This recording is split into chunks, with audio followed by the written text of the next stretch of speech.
नमस्कार. वक्रतुंड महाकाय सूर्यकोटि समप्रभ निर्विघ्नं कुरु मे देव सर्वकार्येषु सर्वदा. या कुंदेन्दु तुषारहारधवला या शुभ्रवस्त्रावृता या वीणावरदण्डमण्डितकरा या श्वेतपद्मासना या ब्रह्माच्युतशङ्करप्रभृतिभिर्देवैः सदा वन्दिता सा मां पातु सरस्वती भगवती विश्वेशजाड्यातः. गुरुर्ब्रह्मा गुरुर्विष्णु गुरुर्देवो महेश्वरः गुरुः साक्षात् परब्रह्म तस्मै श्री गुरवे नमः. रामो राजमयः सदा विजयते रामं रमेशं भजे रामेणाभ्यता निशाचरजमो रामाय तस्मै नमः. रामान्नास्ति परायणं परतरं रामस्य दासोऽस्म्यहं रामे चित्तलयः सदा भवतु मे भो राम मां मनोजवं मारुततुल्यवेगं जितेन्द्रियं बुद्धिमतां वरिष्ठं वातात्मजं वानरयूथमुख्यं श्रीरामदूतं शरणं प्रपद्ये. सर्वे सुखिनः सन्तु सर्वे सन्तु निरामयाः सर्वे भद्राणि पश्यन्तु मा कश्चित् दुःखमाप्नुयात्. आपल्या रत्नागिरीतल्या गोगटे महाविद्यालयाचे प्राचार्य आणि ज्येष्ठ आणि उत्तम शिक्षक म्हणून ज्यांना सन्मानित केलं गेलेलं आहे असे डॉक्टर प्रफुल्ल दत्त कुलकर्णी सर यांच्या सौजन्याने मी आपल्या सगळ्यांच्या भेटीला इथे येऊ शकलो. त्या उपप्राचार्या कला विभागाच्या आपल्या आणि आमच्या संस्कृत भारतीच्या त्या एक प्रमुख कार्यकर्त्या कल्पनाताई आठले. इथे अनेक परिचित माझे आहेत परंतु सगळ्यांचाच उल्लेख करत नाही, पण विशेषतः आमच्या संस्कृत भारतीचे कार्यकर्ते आमचे मित्र नीरज दांडेकर आहेत. त्यांचे पिताश्री आणि माताश्री इथे आलेले आहेत, श्री वामनराव दांडेकर आणि त्यांच्या स्त्रीची पत्नी. अशा ज्येष्ठांचे आशीर्वाद असले की जरा बरं असतं. नाहीतर संस्कृतेन वक्तव्यमिति विचारेण मम कंठा शुष्का जातः अतः अहं वारंवारं जलं पिबनासम्.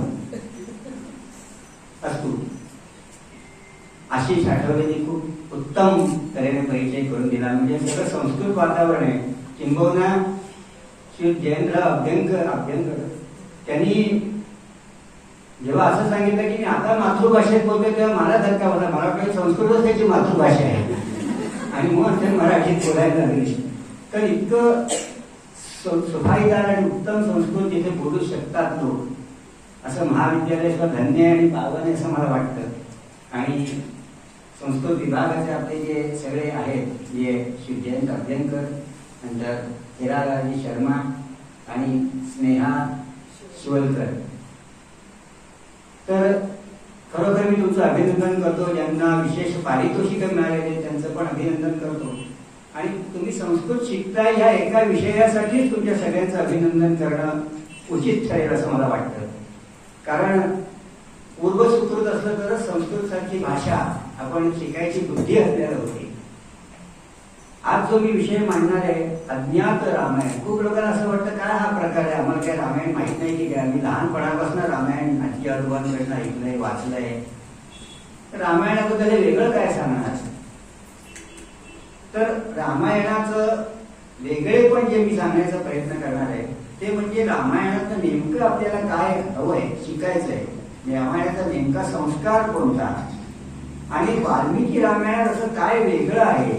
कारण आजकाल काय झालंय की बरेच ग्रंथ आहेत, त्यातला एक व्हॉट्सअप ग्रंथ नावाचा एक आहे आणि त्याच्यात इतके काहीतरी विचित्र लिहिलेलं असतं की खूप लोकांची दिशाभूल होते. मग मूळ वाल्मिकी रामायण काय आहे. कारण वाल्मिकींना आपण आदी कवी मानतो आणि ते रामायण चालू असताना म्हणजे रामाच्या जीवनात ते स्वतः वाल्मिकी तिथे होते. म्हणजे त्यांचं चक्षुर्वै सत्यम अशा तऱ्हेचं त्यांचं लेखन असलं पाहिजे. बाकीच्यांनी नंतर जे रामायण लिहिलेली आहे त्यांच्याबद्दल योग्य आदर बाळगून मी असं म्हणेन की बाकीच्यांनी त्याच्यात भक्ती आणि अध्यात्म जास्त आणायचा प्रयत्न केला आहे. तशी रामायण बरीच आहे. एक अद्भुत रामायण आहे, एक आनंद रामायण आहे, तर त्याच्यात काय आहे एक अध्यात्म रामायण आहे. त्याच्यात काही रामायण असे की त्याच्यात काही रामायणातल्या सगळ्या कथा विनोदी किंवा हास्य प्रचुर रंगाने मांडण्याचा प्रयत्न केला आहे. त्या मी माझ्या बोलण्याच्या कथनाच्या ओघात सांगेनच. परंतु हा मला जो विषय मांडायचा आहे तो मुख्यतः वाल्मिकी रामायणात काय आहे. कारण त्याच्यापासून आपण खूप दूर गेलो असं मला वाटतं. तर हे वाल्मिकी रामायण याच्यात 24,335 श्लोक आहेत आणि जे कारण वाल्मिकी स्वतः तिथे उपस्थित होते, साक्षीदार होते रामायण घडताना, ज्याच्यामुळे त्यांनी जे लिहिलेलं आहे, जसं एखादी बखर असते शिवाजी महाराजांची, तर शिवाजी महाराजांचा जसा इतिहास लिहिलेला आहे तसं वाल्मिकी रामायण लिहिलेलं आहे. त्यात कुठेही लीला चमत्कार नाही. राम हा पूर्णपणे मानवी होता. या भूमिकेतून ते लिहिलेलं असल्यामुळे रामाचा जो आदर्श आहे तो नेमका कोणता आहे हा सांगण्यात आपल्याला कधी कधी म्हणजे आपण कमी पडतो, की रामाचं नेमकं श्रेष्ठत्व किंवा वाल्मिकी रामायणात नेमकं काय सांगायचं आहे याचा कधी कधी आपल्याला विसर पडतो असं मला वाटतं. आणि म्हणून मी या रामायणाचा विशेष अभ्यास करायचा प्रयत्न केला. आता तुम्हाला कंटाळा याच्यात मी थांबेन. आता हे जे मी करणार आहे त्याला व्याख्यान म्हणायचं का? कारण व्याख्यानाकडे विद्वत्ता लागते, ज्ञान लागतं, व्यासंग लागतो, अभ्यास लागतो, तो काही माझ्याकडे नाहीये. त्याला प्रवचन म्हणायचं का? पण हे प्रवचनामध्ये खूप प्रगल्भता लागते, रसाळता लागते, त्याला अनुभूती लागते. ज्या अनुभवांना प्रवचन करू शकत नाही कोणी. बरं, याला कीर्तन म्हणायचं तर याच्यात गायन पाहिजे, नृत्य पाहिजे. आता ती एक कोणी आहे जे पारितोषिक विजेती उत्तम नृत्यांगना आहे असं मला कळलं, पण माझ्या याच्यात नृत्य नाहीये, नाट्य नाहीये, त्यामुळे कीर्तनही नाहीये. मग हे आहे काय? ते खरं म्हणजे केवळ कथन आहे. गोष्टी सांगायचा मी प्रयत्न करणार आहे. आणि एकदा नची केळकरांना विचारलं होतं, व्याख्यान, प्रवचन आणि कीर्तन मध्ये काय फरक आहे हो? ते मला काही नाही फरक पडे, सगळं हे फक्त एका वेळी आधी हार घालतात, एकात मध्ये हार घालतात आणि एकात शेवटी हार घालतात. तर संस्कृत मध्ये जवळजवळ 93 रामायण ग्रंथ लिहिले गेलेले आहेत आणि इतर भाषांमध्ये अनेक आहेत. आता त्याच्यात भक्ती आणि अध्यात्म कसं नंतर लोकांनी आणलंय. म्हणजे वाल्मिकीने अतिशय ज्याला इतिहास जसा घडतो, जशी एखादी रनिंग कॉमेंट्री असते क्रिकेटमध्ये चालू असताना, तसं त्यांनी सांगितलं. त्यात त्यांनी कुठेही आध्यात्मिक अर्थ काढायचा प्रयत्न केलेला नाहीये. पण कसे फरक पडले ते बघा, की तुळशीदासजींनी जे लिहिलेलं आहे तुळशी रामायण. आता रामायणात साधं वर्णन आहे की जेव्हा राम वनात निघाले होते तेव्हा श्रीराम पुढे, नंतर मध्ये सीतामाई आणि शेवटी लक्ष्मण. आता हे सर्वसाधारणपणे आपण तर्कसंगत हा क्रम आहे, कारण मध्ये सीतामाई असेल तिच्या रक्षणासाठी दोघे आहेत. पण तुळशीदासजींनी तुळशीदास रामायणामध्ये तुळशी रामायणामध्ये त्यांनी याचा असा अर्थ लावलाय की हा लक्ष्मण जो आहे हा तक्रार अशी करतोय की ही सीतारूपी मायामध्ये असल्यामुळे रामरूपी ब्रह्म मला दिसत नाहीये. म्हणजे हे मूळ वाल्मिकी रामायणात नाही कुठे. म्हणजे वाल्मिकी रामायणात नेमकं काय नाहीये आणि काय आहे हे मला जे उमगलंय ते सांगायचं मी प्रयत्न करणार. आणि म्हणून मी याला अज्ञात रामायण म्हणतोय. आणि समर्थाने जसं म्हटलं की कथा शंकराची, कथा पार्वतीची, कथा कौरवा पांडवा माधवाची, कथा मोरयाची, कथा कार्तिकाची, समस्तामध्ये गोडक्या राघवाची. असं हे राघवाचं किंवा रामाचं जे चरित्र आहे ते आपण ऐकायचा आता प्रयत्न करणार आहोत. माझ्या अल्पमतीप्रमाणे मी ते आपल्यापुढे प्रस्तुत करतोय. तर ह्या अद्भुत रामायणात किंवा याच्यामध्ये काही काही गमती जमती आहेत.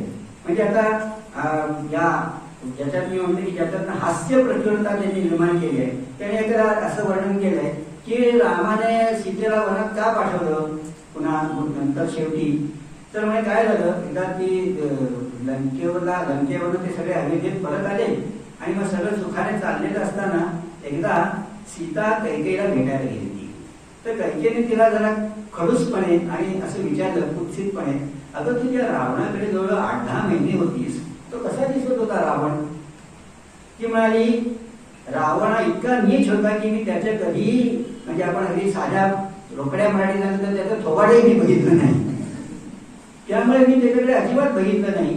पण त्याचा फक्त जेव्हा जटायू भाऊजींनी त्याचा अंगठा खाली पाडला तेव्हा तो अंगठा मात्र मला दिसला पायाचा. आणि तो कसा होता ते मी सांगते.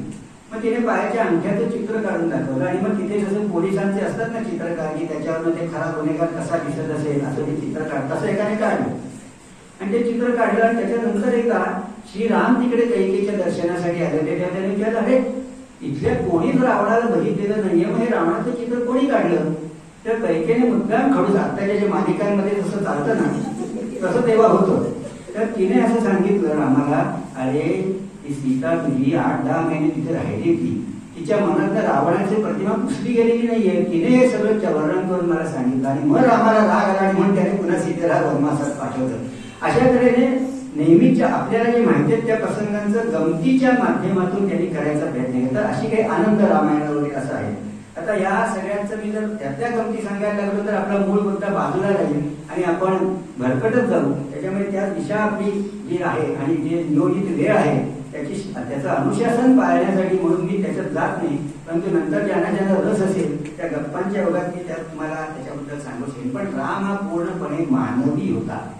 सगळ्यात महत्वाची गोष्ट आपण लक्षात ठेवली पाहिजे की राम हा एकमेव अवतार असा आहे की त्याने कुठलंही लीला किंवा चमत्कार केला ज्या श्रीकृष्णाने केल्या. आणि त्याच्यामुळे रामायणात तुम्हाला असं अद्भुत असं काही फारसं ऐकायला मिळणार नाही किंवा वाचायला मिळणार नाही. की जे अविश्वसनीय आहेत अशा गोष्टी खूप कमी आहेत. ज्या आहेत त्याचा मूळ कथेला बाधा येणार असं काही नाही. म्हणजे उदाहरणार्थ त्यांनी असं म्हटलं की दशरथ 60,000 वर्ष जगला तर आपल्याला विश्वास नाही बसणार. पण नका 60,000 वर्ष नसेल जगला पण त्याच्यामुळे कथेला काही बाधा येत नाही. दशरथाला एकंदर 350 राण्या होत्या आणि शिवाय ह्या 3 असं वर्णन आहे. म्हणजे या कौशल्या सुमित्रा असं वर्णन त्याच्यात आहे.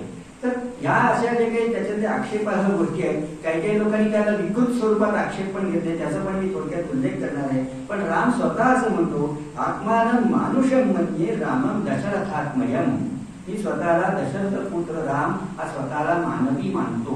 कारण रावणाला तो वरदानच कसं होतं रावणाला की तुला नरवानरांच्या खेळी इतर कोणाकडूनही मृत्यू नाहीये. त्याच्यामुळे त्याला आपण म्हणतो ना व्याख्येनुसार किंवा बाय डेफिनेशन राम हा कोणीही अतिमानवी नाही. राम हा केवळ मानवी आणि त्याला आपल्याला मानवाला जे काही सुखदुःख हतबलता नैराश्य जे येतं ते सगळं रामाला आलेलं आहे. रामाच्या मनात आपल्या मनात जसे जसे विकार येऊ शकतात ते सगळे त्याच्यात आहेत असं वाल्मिकी रामायणात वर्णन आहे. म्हणजे सीतेच्या अत्यंतिक आठवणींनी तो अत्यंत व्याकुळ झालेला आहे अशा प्रकारची वर्णन तिथे आहे. तो हताश झाल्याची वर्णन तिथे आहे. असे कुठले इतर देव बघा असे तुम्हाला दिसणार नाही की श्रीकृष्ण हताश झालाय निराशा होऊन डोक्याला हात लावून बसलाय असं कधी इतरांच्या ह्याच्यात. पण राम पूर्णपणे मानवी आहे आणि मग तो मानवी असताना त्याने काय काय केलं म्हणून तो आदर्श आहे. नाही तर काही कृष्णाने सगळंच केलं त्याच्या हातात तो स्वतःच करता करविता असल्यावर त्याच्याच हातात सगळं होतं. मग त्याने त्याचा आदर्श ठेवण्यात काय अर्थ आहे. अर्थ म्हणजे चांगल्या अर्थाने मला म्हणायचंय की मग तो सगळंच करू शकतोय ना. पण हा मानव आहे असं सगळ्यात म्हणून एका सुभाषितकाराने असं छान त्याचं वर्णन केलं त्यांनी सांगितलं. परंतु रामावरती जे आक्षेप आहेत विशेषतः महिला वर्गांचे आक्षेप आहेत की उर्मिलेसोबत अन्याय झाला नंतर रामाने सीतेला परत वनात पाठवलं तेव्हा मी कुठल्याही वादामध्ये पडणार नाही. कारण रामाचं श्रेष्ठत्व एवढं आहे की त्याला मी वकिली करण्याची आवश्यकता नाहीये. त्याच्यामुळे ज्याला ज्याला जसे जसे अर्थ समजले तसे तसे समजावेत. कोणाला वाटलं की राम नाहीये श्रेष्ठ तरी मलाही आणि रामालाही काही फरक पडणार नाहीये. तेव्हा तुम्ही ठरवा. पण त्याच्यातलं श्रेष्ठत्व नेमकं काय आहे. आपण स्वतःवरती काय संस्कार करून घ्यायचा किंवा आई वडिलांनी रामाचे संस्कार मुलावर करायचं म्हणजे नेमकं काय करायचं. केवळ तो सत्यवचनी होता केवळ आज्ञाधारक होता केवळ एकवचनी होता केवळ एकबाणी होता केवळ एकपत्नी होता म्हणून राम श्रेष्ठ का दुसरं काही त्याच्यात आहे याचं चिंतन करायला पाहिजे. आणि ते करण्याचा आणि ते सांगण्याचा मी प्रयत्न केला. त्याच्यामुळे कुठेही वादात आपण जायचं नाही आता तरी यावेळी कारण तसा आपल्याला वेळही नाहीये आणि ते औचित्यपूर्णही नाहीये. राम या शब्दाचा अर्थ काय हो. राम म्हणजे रमन्ते योगिना अस्मिन्. इतकं मधुर असं चरित्र आहे. म्हणून जे समर्थांनी म्हटलंय की कथा गोडच्या राघवाची ती राघवाची कथा अत्यंत सुंदर आहे अत्यंत ज्याला कर्ण मधुर आहे आणि अत्यंत आपल्याला त्याच्यात रुचिकरी अशी ती कथा आहे. तर पहिली आपल्याला बरेच त्याच्यातले अपसमज आपले आहेत. म्हणजे वाल्मिकी हा कोणीतरी भिल्ल आणि रानटी होता आणि दरोडेखोर होता असं आपल्याला सगळ्यांना लहानपणी शिकवलेलं आहे. असा काही उल्लेख नाहीये. वाल्मिकी हा ब्रह्मदेवाचा नातू प्रचेतसोहम दशे महापुत्र हा राघव नंदन असं तो राघवाला सांगतो की मी प्रचेत म्हणजे ब्रह्मदेवाचा जो पुत्र आहे त्याचा मी 10वा पुत्र आहे. म्हणजे तो ब्रह्मदेवाचा नातू आहे. फक्त तो कुसंगतीला लागला वाईट संगतीला लागला म्हणून मग तो अशा प्रकारचे काही आपण ज्याला म्हणतो की चांगल्या नाहीत गोष्टी अशा तो करायला लागला. पण तो मूळ भिल्ल जमातीतला रानटी वगैरे असा कुठेही उल्लेख नाहीये. रत्नाकर असं त्यांचं नाव होतं मूळ. आणि या वाल्मिकींनी या कथा सगळी रामायणाची कशातून निर्माण झाली मुख्य हे आपल्याला बघायचंय की आपल्याला आजची मोजपट्टी लावून रामाचं कर्तृत्व किंवा जुन्या लोकांचं श्रेष्ठत्व बघणं योग्य नाही. त्या काळात जाऊन त्या काळात त्यांचं चिंतन कसं होतं सामाजिक परिस्थिती काय होती याचं आकलन करून आपण त्याचं मूल्यमापन केलं पाहिजे. जेव्हा आपण रामाला काही दोष देतो त्यावेळेला आपण म्हणजे मी कोणाविषयी अनादर किंवा असा प्रश्न नाहीये, परंतु जेव्हा कथेचं मूल्यमापन तुम्ही त्रयस्थ बुद्धीने करता त्यावेळेला मग सीतेचं वर्तन कसं होतं त्याचा पण विचार करायला पाहिजे. परंतु ते आपल्याला तशा प्रकारची आपली मानसिकता नसते आणि त्याच्यामुळे मग कधी कधी आपण असे काही विचित्र आक्षेप घेऊ शकतो किंवा घेत असतो. एक असेच मोठे विद्वान ग्रस्त त्यांनी एक असं लिहिलंय की म्हणजे रामायणाचं वरती दोषारोप करणं रामावरती. त्यांनी असं लिहिलं होतं की कौसल्या असं म्हणते की मला अजूनही पुत्रसंतान होत नाहीये आणि त्यामुळे ती इतकी तिला मत्सर किंवा द्वेष किंवा नैराश्य आलेलं आहे की जर रस्त्यातनी जाताना जर कुठे एखाद्या गायीचं म्हणजे तिचं वासरू स्तनपान करत असेल तर ती केवळ मत्सरापोटी त्या गायीचे स्तन कापून टाकायची असं स्वतः कौसल्या म्हणते. असं वाल्मिकी रामायणात लिहिलंय असं हे बँकर नावाचे एक लेखक आहेत त्यांनी सांगितलं. आणि हे मला एखाद्या जेव्हा सांगितलं त्या म्हणतात थांबलं. मग मी म्हटलं तू म्हणतोस ते काय, कौसल्याने खरंच असं म्हटलेलं आहे. पण कौसल्याने काय म्हणते ते लक्षात येईल. ती असं म्हणते अरे मला पुत्रप्राप्ती होत नाही याचा अर्थ मी नक्कीच पूर्वीच्या जन्मामध्ये अशा प्रकारचं पाप केलं असलं पाहिजे असं ती म्हणते. म्हणजेच जे जे वास्तविक आहे जे वाल्मिकी रामायणात खरंच उल्लेख आहे ते कौशल्याच्या तोंडीच आहे पण त्याचा विकृत स्वरूपात तुमच्यापुढे सादरीकरण केला गेल्यामुळे आपल्याला असं वाटतं की अरे वाल्मिकी रामायणात असं लिहिलंय. त्याच्यामुळे मूळ काय आहे हे नेहमी वाचायचा प्रयत्न करा आणि अभ्यास करायचा प्रयत्न करा. ऐकीव गोष्टींवरती कोणीतरी सांगितलंय कुठेतरी ऐकलंय असं म्हणजे तुम्ही विद्यार्थी आहात. ते विद्यार्थी आणि संस्कृतचे विद्यार्थी आहात. त्या संस्कृतचे विद्यार्थ्यांनी विशेषतः केवळ दुसऱ्यावर अवलंबून न राहता स्वयं आत्मबुद्धीने तुम्हाला जे ज्याचं आकलन आहे ते करायचा नेहमी सवय ठेवा. आमच्या सीए व्यवसायामध्ये सुद्धा आम्ही त्याला म्हणतो की प्रोफेशनल स्केप्टिसिझम.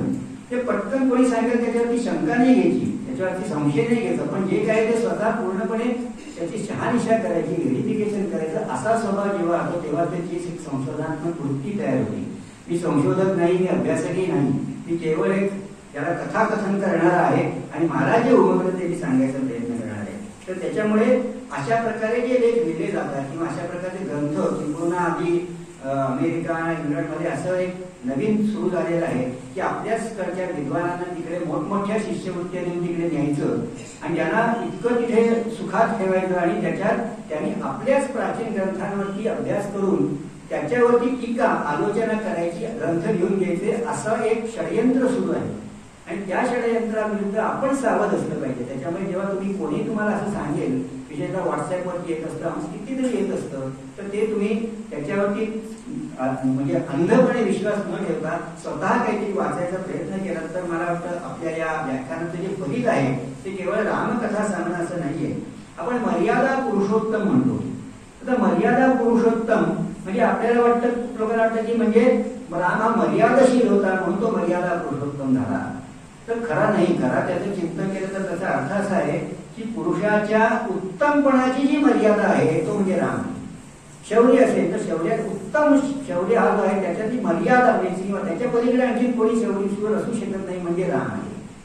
इतर जे त्याचे गुण आहेत त्या गुणांचा जो परमोच्च बिंदू आहे त्याची जी उत्तमता आहे त्या उत्तमतेची मर्यादा आहे, सीमा आहे, त्याच्या पलीकडे तो गुण जाऊ शकत नाही असं जिथे असतं ते म्हणजे मर्यादा पुरुषोत्तम. हे लक्षात ठेवलं पाहिजे. तो मर्यादाशील होता म्हणून नाही. तर हे काही काही जे बारकावे आहेत ते आपण लक्षात ठेवले पाहिजेत की हे रामकथा जी आहे ती थोडक्यात कशी म्हणजे ब्रह्मदेवानी सांगितली आहे वाल्मिकींना, नारदांनी पण सांगितली आणि नंतर मग ब्रह्मदेवानी त्याला सांगितलं तू रामकथा लिहिली. आणि मग यांनी तेव्हा वाल्मिकी जेव्हा म्हणजे रामायण कशातनं जन्मलं तेव्हा त्यांनी रामायण हे म्हणजे वाल्मिकी एकदा या तमसा नदीमध्ये स्नान करून परत येत असताना त्यांना ते क्रौंच मिथुनाचं प्रणय वृक्षावरती चाललेला दिसला आणि त्याच वेळी एका व्याधाचा बाण आला आणि त्यातला जो नर पक्षी होता तो घायाळून खाली पडला. त्यावेळेला ती जी माती होती तिने खूप मोठा आक्रोश केला आणि तो आक्रोश या वाल्मिकीला पाहावला नाही आणि म्हणून त्यांनी त्या याला जो व्याध होता तो शिकारी होता त्याला शाप दिला की मा निषाद प्रतिष्ठांतम अगम शाश्वती समाहा यात क्रौंच मिथुनादेकम अवधी काममोहितम. अशा काममोहित झालेल्या एका क्रौंच पक्षाला तू घायाळ करून त्याला मारलंस तर तुला तुझ्या आयुष्यात कधीही सुख शांती समाधान लाभणार नाही असा शाप दिला. आणि मग शाप दिल्यावर मात्र वाल्मिकींना पश्चात्ताप झाला. कारण हे जे ऋषीमुनी होते त्यांनी शाप कधी द्यायचा नसतो. शाप दिला की त्यांच्या पुण्यामध्ये डेबिट पडतो. पुण्याचा जो क्रेडिट असतं, संचय झालेला असतो, त्याचे डेबिट पडतं. शापाने ते घालवून टाकायचं नसतं. लक्षात घ्या, म्हणजे रामायणातल्या ज्या कथा आहेत ना, त्याचा आपण एक तर्कसंगत वस्तुनिष्ठ अर्थ लावायचा प्रयत्न. आता साधी गोष्ट आहे, विश्वामित्र, तुम्हाला कोणी विचारेल, विश्वामित्र जर प्रतिसृष्टी निर्माण करणारे त्यांच्यात तपस सामर्थ्य होतं, मग साध्या त्या राक्षसांपैकी ज्यांना नुसतं त्यांनी साध्या एका मंत्राने सुद्धा सगळ्या राक्षसांना मारू शकले असते, तर यज्ञात विघ्न आणणाऱ्या राक्षसांसाठी त्यांना राम लक्ष्मणाची कशाला मदत हवी होती? कोणी जेव्हा आपण वाद करतो किंवा आर्ग्युमेंट्स करतो कोर्टातली, तर कोणी असं म्हणत ना की विश्वामित्राची एवढी शक्ती की जी प्रतिसृष्टी निर्माण करतायत, अशांना रामाची लक्ष्मणाची लहान मुलं होती, त्याची मदत कशाला पाहिजे होती? त्याचं कारण हे आहे, त्याच्या ज्येष्ठ तुझा पुत्र मला देई दशरथामध्ये त्यांनी म्हटलं की शाप कसा देऊ मी दीक्षित तो नित्यक्षमी. मी एका यज्ञाची दीक्षा घेतल्यावर सतत मी क्षमाशीलच असलं पाहिजे, मी पुढे शाप देऊ शकत नाही. त्यामुळे शाप देऊ शकत नव्हते आणि म्हणून त्या म्हणजे असहाय्यतेत म्हणा किंवा त्याच्यामुळे त्यांनी राम लक्ष्मण केलं. हा विचार तुम्ही असं करू शकला किंवा करायचा प्रयत्न केला तर तुम्ही कुठल्याही ग्रंथाचं चांगल्या तऱ्हेने अभ्यास किंवा परिशीलन करू शकाल. आणि म्हणून मला फक्त हा एक प्रकारचा जो दृष्टिकोन आहे तो हे मला खूप आनंद झाला की विद्यार्थ्यांसमोर मी हे म्हणतोय, कारण त्याच्यातनं एक वेगळा विचार, वेगळी वृत्ती निर्माण होणं खूप महत्वाचं आहे. खूप मोठ्या लोकांना हे सांगण्याचं काही प्रयोजन नसतं, कारण त्यांना वाटतं आता आम्हाला काय हे सांगणार नवीन रामायण, आम्ही लहानपणापासून ऐकत आलोय. तर तसा अहंकार न ठेवता मोकळ्या मनाने, कारण एकदा आदिशंकराच्या अलीकडे एक जण आला आणि त्यांनी सांगितलं की मला ना अमुक अमुक गोष्टीनंतर असं असं होतं, असं अशा प्रकारचं हे सिद्ध करण्याचं संशोधन करायचंय. शंकराचार्य तू अजिबात करू नको, कारण हे तू गृहीत धरून काढलायस की हे असं आहे आणि त्याच्याच अनुषंगाने तू संशोधन करणार. तसं नाही, संशोधकाची वृत्ती मोकळी असली पाहिजे, इतकी मोकळी की माइंड आर लाईक पॅराशूट, दे फंक्शन ओनली वेन ओपन. तुमचं जर मन पॅराशूट सारखी ओपन असतील तरच ते काम करतील. त्याच्यामुळे तुम्ही मोकळ्या मनाने कुठलीही गोष्ट ऐकली पाहिजे, तरच तुमच्यात काही संशोधन वृत्ती किंवा जे काही तुम्ही नवीन काही करू शकाल असं होऊ शकतं. आणि हा बोध आपल्याला वाल्मिकी रामायणाने घ्यायचा आहे. वाल्मिकी रामायण हे वाल्मिकींनी एखाद्या मालिकेची पटकथा, चित्रपटाची पटकथा म्हणून लिहिलेलं नाहीये. त्याच्यामुळे ती जान्हवी असं वागली, असं नाही वागायला पाहिजे होतं, आसावरी असं म्हणाली, तो सोहम असं म्हणाला, तो ते चुकीचं झालं, असे मालिकांचं जसं आपण करून मूल्यमापन करतो तसं रामायणाचं. कारण वाल्मिकीने रामायण चित्रपटाची कथा म्हणून लिहिलेली नाही, सिरियलची कथा म्हणून लिहिलेली नाही. जे घडलं तो इतिहास सांगायचा त्यांनी प्रयत्न केलेला आहे. त्याच्यामुळे त्याच्याकडे त्याच दृष्टीने बघा, उगाच काहीतरी अर्थ काढून त्याच्यात नाही असं व्हायला तुम्ही कोण ठरवणार आहे? वाल्मिकीने जे घडलं ते लिहिलंय, मग तुम्ही कोण सांगणार त्यांना हे असं लिहायला पाहिजे होतं, त्या उर्मिलेवर अन्याय झाला, उर्मिलवर अन्याय झाला तसं अनेकांवरती झालेला आहे. मग त्याच्यावरती काही ग्रंथ लिहिले आहेत, तर ती उर्मिला नाही म्हणत आहे माझ्यावर अन्याय झाला, पण ह्याच लोकांना वाटते तिच्यावर अन्याय झाला असो. तर म्हणून म्हणजे त्या वादात पुढे जायचं नाहीये. पण वाल्मिकीला पश्चाताप झाला आणि हे सगळं रामायण जेव्हा त्यांनी तो शाप दिला आणि जेव्हा त्याला स्वतः पश्चाताप झाला, तेव्हा जेव्हा ब्रह्मदेवाने त्यांना सांगितलं की त्याच्यातनं जी रामायण कथा निर्माण झालेली आहे, म्हणून रामायणामध्ये अखंड कारुण्य आहे, करुण रस आहे तिथे. नंतर तिथे अनेक विरह आहे, पिता पुत्रांचा विरह आहे, पती पत्नीचा विरह आहे, आई आणि मुलगा त्यांचा विरह आहे, असे सगळे विरह आहेत. म्हणजे कारुण्य विरह याच्यावरती ते आधारलेलं आहे. आणि म्हणून तुम्हाला रामायणात सगळीकडे असं कारुण्य दिसेल. आणि खरं म्हटलं ना तर रामायणाचं एक मूळ नाव किंवा जो हेतू होता पौलस्त्य वध किंवा दशानन वध, असं खरं त्याचं स्वरूप होतं. रावणाचा अंत करण्यासाठीच घेतलेला अवतार. त्याच्यामुळे सुदैवाने अलीकडेच आता रामायणाची मालिका कोरोनाच्या कृपेमुळे आपल्याला बघितली असेल आपण. त्याच्यामुळे काही गोष्टी तुम्हाला नुकत्याच बघायला मिळाल्या असतील. पण काही महाभाग असे होते की ते काही रामायण वगैरे बघत नव्हते. पण जर बघितले असतील तर माझं काम थोडंसं सुकर आणि सुलभ होईल की त्यातले काही संदर्भ मी तुम्हाला लगेच देऊ शकेन, त्यात काय नाहीये किंवा काय चुकीचं घुसडलेलं आहे ते पण मी सांगायचा प्रयत्न केला. वाल्मिकी रामायण मूळ काय आहे आणि त्याचा उद्देश काय हे आपण समजून घेऊया. तर ब्रह्मदेवाने मग त्यांना वरदान दिला, त्याला जो पश्चाताप झाला तर त्यातनंच त्यांनी रामायण कथा त्याला सांगितली आणि ती लिहायला सांगितली. आणि मग आपण जेव्हा म्हणतो की रामायण मग आहे कोणाचं, तर रामायण एकदा देव, मानव आणि राक्षस या तिघांमध्ये भांडण झालं की रामायण कोणाचं आहे. तर देव म्हणाले काय बोलते, काय सांगतो बोलते, अरे देव, राम हा देव होता, विष्णूचा अवतार, त्यामुळे रामायण देवांचं आहे. तेव्हा राक्षस म्हणाले, अरे असं वेळपटपणा करू नका, त्याच्यात मुख्य म्हणजे दशानन वध. रामायणाचं हे आहे, त्याचा उद्देश आहे रावणाचा वध. आणि एखाद्या चित्रपटात खलनायक कसा जास्त शक्तिमान दाखवला जातो, तसा रावण हा खूप महान शक्तिमान आहे आणि सगळं राक्षसांचंच राज्य होतं. त्यात रामाने शेवटी त्याला मारलं ते सोडा, परंतु ते राक्षसांचं आहे, त्यामुळे रामायण हे राक्षसांचं आहे. आणि मग मानव म्हणाला, अरे बाबा पण राम मानव होता, हे का नाही तुम्ही लक्षात घेता? तर ते मानव होते. मग काय झालं, ही भांडण झाल्यावर ते गेले शंकराकडे आणि शंकरांना ते शंकर म्हणाले, मला काही हा वाद सोडवता येणार नाही, तुम्ही आपले ब्रह्मदेवाला गेला. ब्रह्मदेवाने त्यांना असं सांगितलं की उलट झालं, ब्रह्मदेवाकडे गेला म्हणजे शंकराकडे जायचं. शंकराकडे गेले आणि शंकराने सांगितलं, हे बघा, रामायण चरित्रम रघुनाथस्य शतकोटी प्रविस्तरम, शतकोटी अक्षर आहेत त्याच्यात. तर मी काय करतो, प्रत्येकाला समान समान वाटून देतो, कारण तुमचं सगळ्यांचंच बरोबर आहे. त्यामुळे प्रत्येकाला 33,33,333 असे श्लोक वाटून दिले. त्याच्यानंतर मग काय झालं, एक श्लोक उरला, ते 32 अक्षर असतात, कारण अनुष्टुप छंदामध्ये 8 अक्षरांचे 4 चरण असतात, म्हणजे तो अनुष्टुप छंद होतो. तर ते 32 अक्षर होती, प्रत्येकाला 10 वाटून दिली. त्याने असं विचारलं, हे बघा, मी तुम्हाला सगळ्यांना वाटून दिलंय, आता मी 2 अक्षर माझ्याकडे ठेवली तर चालेल का? तर सगळे म्हणाले, अहो तुम्ही एवढं आम्हाला दिलंय, आता तुम्ही ठेवा ना 2 अक्षर, आम्हाला काही नाही फरक पडत, असं ते म्हणाले. आणि मग शंकरांनी फक्त राम ही 2 अक्षर आपल्याकडे ठेवली आणि बाकी त्यांना दिलं. तर अशा प्रकारच्या कथा त्याच्यात असतात. या वाल्मिकी रामायणात नाहीये बरं का, पण असे जर अर्थ लावायचे असतील सकारात्मक तर ते असं आहे. त्याच्यामुळे याच्यात विरह आहे, वियोग आहे, कारुण्य आहे. आणि श्लोक हा श्लोकत्व मागता, त्याचा जो श्लोक आहे वाल्मिकीचा, तो श्लोकत्व मागता, म्हणजे त्यातनं श्लोक निर्माण झाले असं त्याचं वर्णन आहे. पण आता रामायणाचा खरा हेतू काय आहे, मला जो उमगलाय तो सांगायचा मी प्रयत्न कारण तो एका सुभाषितकाराने लिहिले आहे.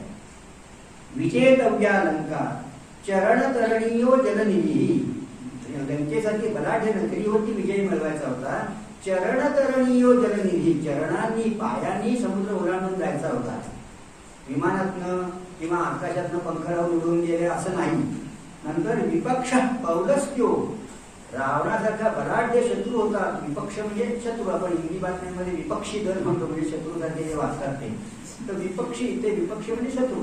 तर विपक्ष पौलस्त्यो, आणि पुढे रणभूमी सहाय्या कपया, रणभूमीवर सहाय्याला कोण? कपया म्हणजे वानर.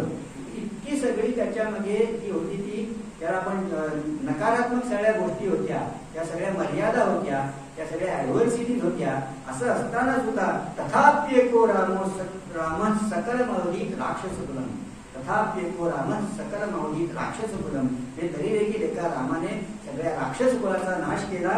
आणि क्रियासिद्धे सत्वे वसती महता नोपकरणे, मोठे जे लोक असतात, शिवाजी महाराजांचे लोक, यांची जी क्रियासिद्धी असते, त्यांचं जे यश असतं ते त्यांच्या स्वतःच्या सत्वगुणामध्ये आणि पराक्रमात असतं, न उपकरणे.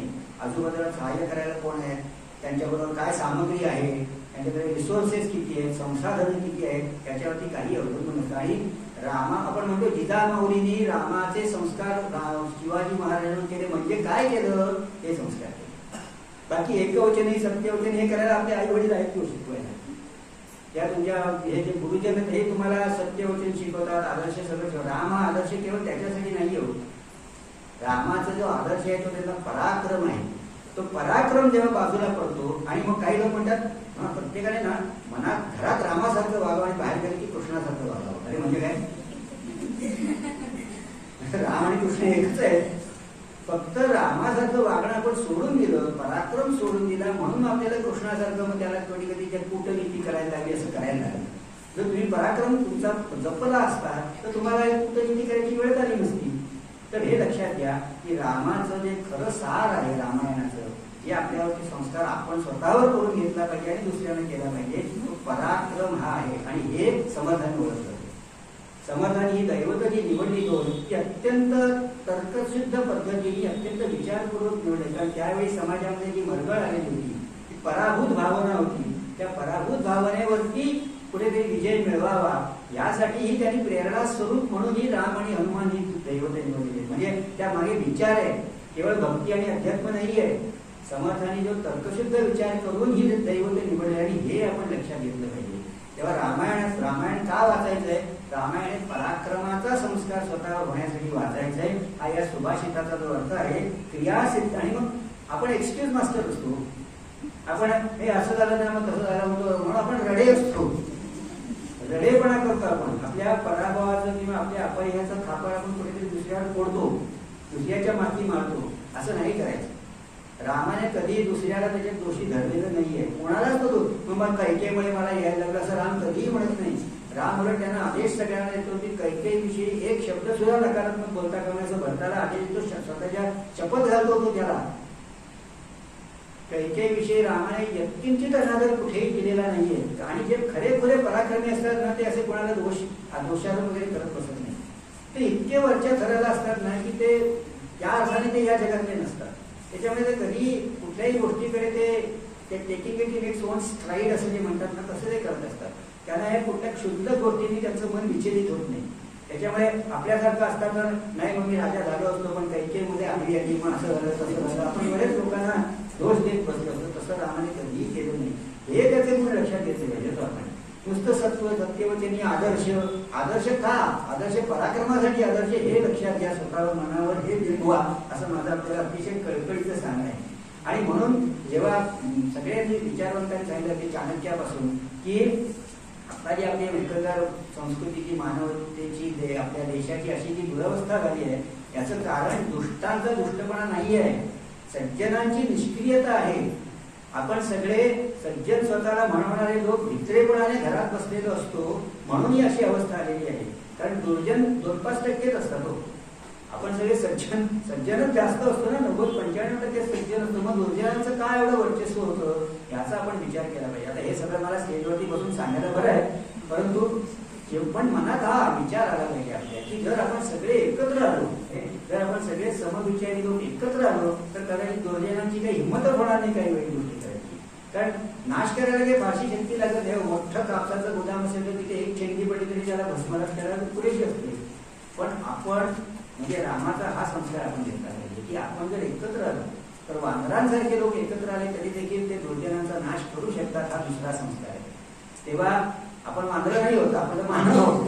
तर आपण असताना आपण त्या गोष्टीकडे अशा तऱ्हेने बघितलं पाहिजे. कारण आता प्रत्येक जण आपापल्या भूमिकेतनं आपल्या अस्मितेचा लोप झाल्यामुळे समाधान हे सगळं करायला लागलं. पण प्रत्येक जण आपापल्या भूमिकेतनं त्या सगळ्याकडे गोष्टी बघत. एका वकिलाला एका विचारलं त्यावेळेस रामायण भारताबद्दल तुमचं काय मत आहे? ते म्हणाले काही नाही, रामायण ही किडनॅपची केस आहे आणि महाभारत प्रॉपर्टी डिस्प्यूट आहे. त्यांच्या पलीकडे त्याचं काही नाही. तर रामायण ही किडनॅप केस आणि हे असं प्रत्येकाचं आपापल्या बुद्धीने आपापल्या दृष्टीने त्याच्याकडे बघत असतो. पण आपण एक विस्तृत असा एक दृष्टिकोन घेतला पाहिजे की जो समाजाला हितकारक आहे. आणि मूळ वाल्मिकी रामायण आता यांच्याकडे त्या विदुषींना ते माहिती असेल, ऐकलं असेल की मूळ वाल्मिकी रामायण जे आहे ते जेव्हा लंकेतनं अयोध्येला परत येतात राम आणि सीता वगैरे तेव्हा ते संपतं वाल्मिकी रामायण. 6 खंड तिथे संपतात. आता 7वा खंड उत्तरकांड हा त्याला आपण प्रक्षिप्त म्हणतो, नंतर तो रचला गेलेला आहे त्याच्यात टाकला गेलेला आहे असं विद्वान म्हणतात. तर कारण त्याची जी भाषा आहे त्याची जी एकंदर शैली आहे लेखनाची त्याच्यावरून तो मूळ वाल्मिकी रामायण हे आदर्श राजा कसा असावा, कर्तव्यदक्ष राजा कसा असावा एवढं वर्णन करण्यापुरतंच वाल्मिकींनी लिहिलेलं आहे. पुन्हा पुन्हा मी सांगतो याच्यात त्यानं कौटुंबिक कथा लिहिलेली नाही. राम आणि सीतेचा विवाह आरामात राहण्यासाठी कोणीतरी रिसॉर्ट मध्ये जाऊया आणि टीव्ही बघत बसूया याच्यासाठी राम त्यांचा संसार झालेला नाही. त्याच्यामुळे आणि प्रत्येक जण असं वाटत असतं, आपण विचार करत असतो की काय रामायचं म्हणजे काय, प्रत्येकाला असं वाटत असतं की आपली पत्नी सीतेसारखी असावी, जानकीसारखी, आपले भाऊ सगळे लक्ष्मण भरत शत्रुघ्नासारखे असावे, आपला सेवक हनुमंतासारखा असावा. स्वतः रामाला असं तर आत्मपरीक्षण करणं हे महत्वाचं आहे. ते वाल्मिकी रामायण ऐकताना मी केवळ रंजनासाठी जरी मी रंजनात्मक पद्धतीने सांगत असतो तरी त्यातनं आत्मचिंतन झालं पाहिजे, आत्मपरीक्षण झालं पाहिजे. हास्य चिंतन जे मी सांगायचा प्रयत्न करतो ते असंच असतं. हसायला आलं पाहिजे परंतु ते हसताना तुम्ही चिंतन केलं पाहिजे, आत्मपरीक्षण केलं पाहिजे की यांना आपण बोध काय घ्यायचा आहे. केवळ यांचा वेळ जात नाही म्हणून व्याख्यान मला ठेवले का त्यांनी, केवळ माझाही वेळ जात नाही म्हणून मी मुंबईमध्ये आलेलो नाहीये. तुमच्यासारख्या तरुण आणि विशेषतः सुसंस्कृत आणि संस्कृतीच्या अभ्यासकांनी बरोबर काहीतरी विचार विनिमय करता यावा यासाठी मी आलेलो आहे. आणि त्याच्यामुळे हा वाल्मिकी रामायणाकडे आपण त्या भूमिकेतनं त्या दृष्टिकोनातून बघितलं पाहिजे. तर या दशरथाचं आता मी मूळ रामकथा जे सांगत पडणार पण त्यात वेगळं काय आहे हे अवश्य सांगण्याचा प्रयत्न करणार आहे. आणि म्हणून आपण ज्या आम्ही अज्ञात रामायण म्हणतो. आतापर्यंत आपण बघितलं अज्ञात रामायणाचं मी जे काही आतापर्यंत सांगितलं म्हणजे मूळ वाल्मिकीचं जे मूळ होतं ते कोण होते वाल्मिकी, किंवा रामायणातलं जे मूळ सांगायचा जो उद्देश आहे तो काय होता. तर याच्यात आपल्याला ज्या निगूढ कल्पना आहेत रामायणातल्या, रामायणात शबरीचा उल्लेख आहे पण कुठे मोरांचा उल्लेख नाहीये. वाल्मिकी रामायणात खार नाहीये, ती नंतर आहे कोणती, खारीचाही उल्लेख नाहीये.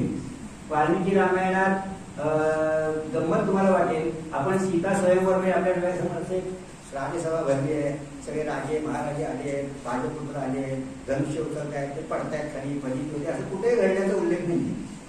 वाल्मिकी रामायणात काय नाही, तिथे ठेवलेलं होतं धनुष्य, त्यांनी कधी कोणी या ते धनुष्य उचला आणि सीतेला घेऊन जा. कारण सीतेला त्यांना माहिती आहे की हे कोणी आलतू फालतू माणूस हे धनुष्य उचलूच शकणार नाही. मी आता गणतीच्या पद्धतीने सांगितलं की या आणि सीतेला घेऊन जा, जो पराक्रमी आहे तोच सीतेला घेऊन जाऊ शकणार आहे हे त्यांना माहिती आहे सगळ्यांना. आणि त्याच्यामुळे म्हणून वाल्मिकींनी सीतेविषयी छान शब्द वापरले आहे, वीर्य शुल्का.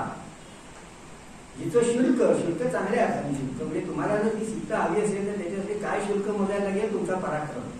म्हणून सीतेला त्यांनी वीर्य शुल्क म्हणजे प्रत्येक शब्द जो आहे ना तो अत्यंत विचारपूर्वक वापरलेला आहे. आणि म्हणून लक्षात घ्या ना, नुसतं वीर्य शुल्क म्हणजे वीर्य शुल्क सीता म्हणजे काही नाही, त्या सीतेचं शुल्क म्हणजे चांगल्या अर्थाने म्हणजे सीता हवी असेल तुम्हाला तर शुल्क काय घ्या, तुमचा पराक्रम दाखवा, म्हणजे तुम्ही धनुष्य उचलून दाखवा. तर ही भूमिका लक्षात घेतली पाहिजे वाल्मिकींची. नाहीतर त्याला आपण स्वयंवर म्हणतो, असं सीता स्वयंवर झाल्याचा उल्लेख नाही. किंबहुना मी असं ऐकलं की पुराणात फक्त 3 खरी स्वयंवर झाली की जिथे त्या वधूने स्वतः वर निवडलाय त्याला स्वयंवर म्हणायचं ना. नुसतं पोंड लावून केलं तरी तो स्वयंवर होऊ शकत नाही. जेव्हा स्वयंवर फक्त श्रीकृष्ण रुक्मिणी, सत्यवान सावित्री आणि सांगतो असे 3च फक्त खरी स्वयंवर झालेली की जिथे ती वधू जी होती तिने त्या प्रेमात पडली आणि ती नरदमयंती. बघा ह्याला म्हणायचं संस्कृतचं पांडित्य तर नरदमयंती. तर असे 3च खऱ्या अर्थाने स्वयंवर झालेले की जिथे ती इतकी अनुवृत्त झालेली होती की ती त्याच्याबरोबर पळून गेली. तर तुम्हाला पण कोणाबरोबर पळून जायचं असलं तरी देखील विचार करा आणि तो तसा असला पाहिजे हे तरी विचार करा. पराक्रमी असेल तर तुम्ही पळून जा असं मी सांगते. हे पण त्या तिथल्या विद्यार्थिनीवर हा संस्कार पण होणं महत्वाचं आहे. उगाच कुठल्या तरी फालतू लव्ह स्टोरी सारखं करू नका. तर हे लक्षात घ्या की अशी जी स्वयंवर आहे ती स्वयंवर करताना तुमची बुद्धी जागृत ठेवून जे काही करायचे ते करा. तर हा नंतर म्हणजे तो यज्ञ केला, मग ते अश्वमेध यज्ञ झाला वगैरे असं तपशिलात मी जात नाही. परंतु या यज्ञानंतर त्याला पायसदान दशाचा हे पायसदान म्हणतो विष्णू हे आलं मग यज्ञ पुरुष आला. आणि मग रामाचा जन्म झाल्यावर एक अशी दुसरी कथा आहे की खरं म्हणजे सगळे राक्षस उन्मत्त झालेले असताना देवाने एकदा शंकर पार्वतींना असा आग्रह केला की अहो हे सगळे होत आहे तर तुम्ही एकदा सरळ जंगलात जा आणि जंगलात सुरत क्रीडा करण्यासाठी जा की ज्यावेळी तुम्हाला पुत्र संतान होईल. आणि पुत्र संतान झालं की ते तो पराक्रमी असेल आणि तो पराक्रमी आमच्या सगळ्या दैत्यांना मारू शकेल असं तुम्ही काहीतरी करा. तर अनेक शेकडो वर्षे झाली तरी वगैरे आपले सुरत क्रीडा खेळायला गेलेले म्हणा दोघे शंकर पार्वती आणि काही पुत्र जन्म होत नाही की काहीच नाही. तेव्हा देव वैतागले अरे आपण यांना पाठवलंय आणि काहीच नाही त्यांचं होत आहे. तर ते जेव्हा त्यांना भेटायला गेले परत तेव्हा पार्वती भेटले कारण की त्यांच्या क्रीडेमध्ये व्यत्यय आला. आणि म्हणून तिने सगळ्या देवांना असा शाप दिला की कुठलाही देव आपल्या धारेपासून पुत्र निर्माण करू शकणार नाही किंवा अपत्य निर्माण करू शकणार नाही. आता देव म्हणजे कोण, ते सगळे देवलोक आहेत, यक्ष गंधर्व वगैरे आपण जे सगळे म्हणतो ना ते सगळे देवलोकातल्या कोणालाही स्वतःच्या भार्येपासून अपत्य होणार नाही असं पार्वतीने शाप दिला असा उल्लेख आहे. हा वाल्मिकी रामायणात उल्लेख नाही परंतु असा उल्लेख आहे. आणि तो त्यानुसार मग ब्रह्मदेवाने असं सांगितलं की आता रामाचा तर अवतार झालेला आहे तेव्हा आता त्याच्या सहाय्यासाठी सगळ्या देवांनी आपापले पुत्र निर्माण करावे. पण ते कोणापासून, स्वतःच्या भार्यापासून नाही कारण पार्वतीचा शाप आहे. म्हणून मग प्रत्येकाने म्हणजे इंद्राने वाली, सूर्याचा सुग्रीव, कुबेराचा गंधमादन, विश्वकर्ण्याचा नल, अग्नीचा नील, अश्विनी कुमार हे मैंद आणि त्यांच्याकडनं मैंद आणि विविध, नंतर वरुणाचा सुषेण, पर्जन्याचा शरथ आणि वायुदेवाचा हनुमान असे सगळी पुत्रप्राप्ती जी झाली ती सगळ्या देवांनी आपल्या पत्नी खेरीच्या कुठल्या तरी म्हणजे वानरी आणि अस्वली ज्या पुत्र निर्माण केलेले आहेत आणि ते सगळे रामाच्या सहाय्याने, कारण ते वरदान तसं रावणाला होतं ना की नर आणि वानर यांच्याच खेरीज बाकी कोणापासूनही तुला धोका नाही, त्यामुळे नर आणि वानर हे निर्माण व्हायला पाहिजेत ना, तसं ते झालेलं आहे. त्याच्यामुळे हे पण लक्षात ठेवलं पाहिजे आपण की त्या म्हणून तो इंद्राचा पुत्र वाली आहे, सूर्याचा सूर्य आहे, मग सगळ्या देवतांनी वगैरे असं सगळं निर्माण केलं. आणि मग आता खरं खूप प्रत्येक छोट्या छोट्या संवादात ह्याच्यात खूप सांगायचं होतं. किंबहुना हे सगळं सांगण्यामागची माझी भूमिका ही आहे की आपण असं मानतो की राम आहे ना इतका आदर्श आहे ना की आजच्या काळात काही उपयोगच आहे अव्यवहारी. तुम्ही रामासाठी वागला तर तुम्ही डोक्यात घ्या, असं सत्यवचनी आदर्श आई वडिलांचे आज्ञा पाळणारे असं तुम्ही झालं तर कसं तुमचं चालेल, असं असा एक भूमिका किंवा विचार असतो. आणि मग आपल्याला ह्या जो या रामायणातून आपल्याला जे मूळ शिकायचं आहे तर तो केवळ आदर्श हा विचार न करता हा जो कर्तव्य दक्ष जो आहे आणि कर्तव्य दक्षतेतनं त्यांनी काय काय साध्य केलेलं आहे हा आपण समजून घ्यायचा प्रयत्न करावा. कारण त्या अनुषंगाने सगळं कथन जे वाल्मिकीने जे लिहिलेलं आहे ते त्या अनुषंगाने लिहिलेलं आहे. त्याचा प्रत्येक गोष्टी त्याचा मी तसा तसा उल्लेख करत जाईल. तेव्हा असे अनेक हे प्राथमिक हे झाल्यानंतर कुठेही त्याच्यात ना वाल्मिकी रामायणात कुठेही कोणी कोणाला फसवून काहीतरी केलं असाही उल्लेख नाही. रावण सीतेला पळवायला येतो, अपहरण करायला येतो, तो सांगतो मी रावण आहे आणि मी तुला पळवायला आलेलो आहे. आपल्याला लोकांनी असं सांगितलेलं असतं तो गोसाव्याच्या रूपात आला, सीतेला कळलंच नाही, असं काही नाही. सीतेनेही त्याला ओळखलं. किंबहुना अहल्या आणि इंद्राची सुद्धा कथा आपण जी ऐकतो तशी नाहीये. आता तुम्ही सगळे म्हणजे जाणकार आहात म्हणून तुम्हाला सांगतो असं काही नाही. अहल्याने इंद्राला ओळखलं होतं. इंद्राने सुद्धा स्वतःची ओळख लिहिलेली होती आणि ते जे काही झालं ते त्यांनी जाणून बुजून केलेलं आहे आणि म्हणून एवढा कडक शाप त्याने दिला गौतमाने. नाहीतर जर ते चुकून झालं असतं तर एवढा कडक शाप द्यायची कारण पडलं नसतं. पण हे सगळं वाल्मिकी रामायणात तुम्ही लिहिलेलं आहे. फक्त हे सांगताना कधी कधी आपल्याला पण मर्यादा पाळायला लागतात आणि आपल्याला पण लहान मुलांना सांगताना त्यांच्या ज्या काही मर्यादा पाळायला लागतात ते लक्षात ठेवलं पाहिजे. पण असं कुठेही फसवाफसवी नाहीये. वाल्मिकी रामायणात ते मारीचेला दोघांनी ओळखलंय, रामाने आणि लक्ष्मणाने पण ओळखलं.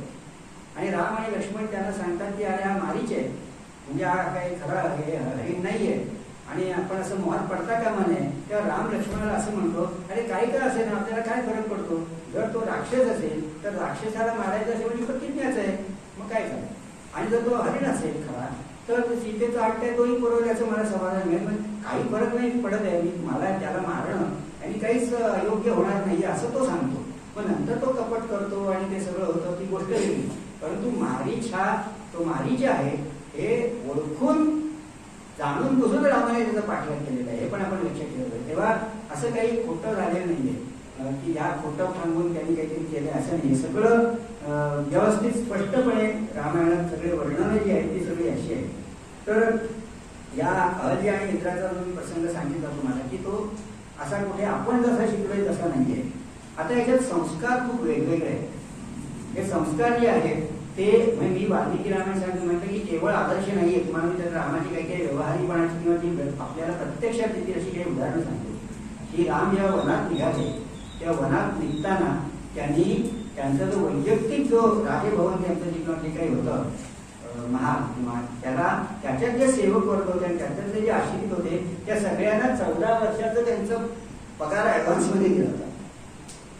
लक्षात घ्या, रामाला व्यवहारी नाही असं आपण म्हणतो तर पूर्णपणे. आणि त्याने असं सांगितलं तुम्ही माझा नोकरी सोडून जाऊ नका, माझ्या आई वडिलांची सेवा करा, ती 14 वर्षांनी परत येईल आणि मग आपण पुन्हा पहिल्यासारखं आपण. पण 14 वर्षांचे त्यांच्या सगळ्या उदरनिर्वाहाची सोय रामाने केली ती. हे आपण जेव्हा आर्थिक बाबतीत तर रामायणामध्ये एवढं आहे की भरताने अत्यंत निरीच्छ वृत्तीने संन्यस्त वृत्तीने राज्य केलं. पण जेव्हा श्रीराम परत आले 14 वर्षांनी तेव्हा भरताने सांगितलं आपल्या राज्याचा खजिना मी 10 पटीने वाढवलेला आहे. म्हणजे पूर्णपणे व्यवहारिक. अहो तुम्हाला एक दुसरी गंमत सांगतो की जेव्हा दशरथाच्या मृत्यूनंतर वसिष्ठांनी सांगितलं की आता हे दूध पाठवा आणि त्या भरत शत्रुघ्नांना बोलवून घ्या, तर त्यांनी सांगितलं ते जे दूध पाठवायला ना त्यांचं ट्रॅव्हलिंग ॲडव्हान्स द्या, आधी ट्रॅव्हलिंग ॲडव्हान्स द्या त्यांना आधी, असं वसिष्ठांनी सांगितलंय. आता जेव्हा लोक म्हणतात की रामायण खरंच घडलं का, राम खरंच होता का, तुम्ही कल्पना करा दोघे जे ऋषी वाल्मिकी वनात राहणारे त्यांना त्या कल्पनेने केवळ असं सुचेल की त्याला पाठवताना त्यांनी सांगितलं की हे घ्या आधी म्हणून. त्यांनी त्याच्या वर्णन वेगळं केलेलं आहे की त्यांच्या सगळ्या खाण्यापिण्याची व्यवस्थित सोय करून त्यांना पाठवा असं त्यांनी सांगितलं. पण ते म्हणजे नथिंग पण ट्रॅव्हलिंग ॲडव्हान्स तर तो त्यांना दिलेला आहे की त्यांना वाटेत येणाऱ्या सगळ्या जो खर्च असेल त्याच्याबद्दलची तरतूद त्यांना करून द्या असं वसिष्ठांनी सांगितलं. मारुतीने तो द्रोणागिरी आणला आणि तो पुन्हा जागेवर नेऊन ठेवला असा उल्लेख आहे. आता पर्यावरणाच्या दृष्टीने किती महत्वाचं आहे. आणि म्हणून आपण भीमरूपी महारुद्रामध्ये आणीला मागुती नेला आला गेला मनोगती असं जे म्हणतो ना तो संदर्भ आहे. म्हणजे पर्यावरणाला तो फक्त डोंगर आणला आणि तो तिथेच ठेवला नाही त्यांनी पुन्हा नेऊन ठेवला हे महत्वाचं आहे. जेव्हा भरत श्री रामाला आणायला गेला तेव्हा त्यांनी पहिलं आदेश सैन्याला काय दिलाय, इथल्या पर्यावरणाला केळमात्र धक्का लागता कामा नये. इथले पशुपक्षी यातले जे वृक्ष आहेत गवता आहेत यांना कुठलीही बाधा होता कामा नये. पर्यावरणाचं पूर्णपणे रक्षण झालं पाहिजे. त्यावेळी तर पर्यावरणाचं कशाला एवढं महत्व वाटत. आत्ता आपल्याला वाटतंय सगळे आपण सिमेंटची जंगलं केल्यामुळे आपल्याला हिरवपणा पाहिजे हे आत्ता आपल्याला वाटतंय. ते त्या काळी सर्वत्र जंगल असून सुद्धा त्यांना त्याचं महत्व होतं हा विचार लक्षात घेतला पाहिजे. आणि हे रामायणातले जे सांगायचे संस्कार आहेत तो हे आहेत सगळे हे दुर्दैवाने आपल्याला कोणी नीट सांगत नाही. रामायणातून वाल्मिकी रामायणातून शिकायचे ते हे आहे. दशरथ जेव्हा येतो या गहानंतर कौशल्या सुमित्रा आणि कैकेयींना रामाच्या विवाहाला गेल्याचा वही उल्लेख नाही.